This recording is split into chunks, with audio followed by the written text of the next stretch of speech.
Satu waktu ada seorang profesor filosofi di Amerika, namanya Hannah Arendt. Hannah Arendt ini anti Nazi. Dia dulu mengajar di Freiburg, Heidelberg di Jerman tentang potensi totalitarianisme di Eropa. Dan ternyata betul bahwa fasisme kemudian masuk di situ, lalu terjadi persoalan hak asasi manusia. Lalu dia exit, pergi ke Amerika, cari suaka di situ, jadi profesor. Satu waktu dia kasih ceramah tentang global politics, tentang disruption ideologi itu di awal-awal setelah Perang Dunia Kedua. Lalu orang angkat tangan, ada satu orang ibu profesor, kenapa Anda bicara dalam bahasa Jerman? Ini publik juga di bahasa Inggris.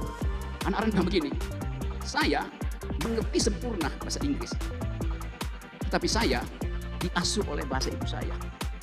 Jadi dia mau bilang bahwa saya paham bahasa asing, tetapi saya dikuasai oleh bahasa ibu saya, itu Jerman.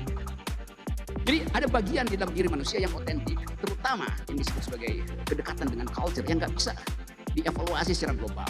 Nah, itu yang kita sebut sebagai keunikan manusia. Jadi kalau kita startup itu grammarnya sama, algoritmanya sama, tetapi fasilitas untuk mengevaluasi itu berbeda.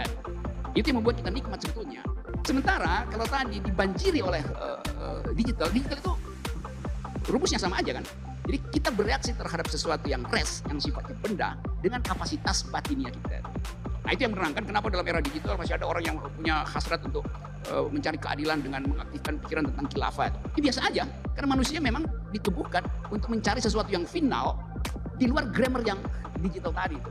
Nanti nggak ada soal, yang penting mesti ada percakapan.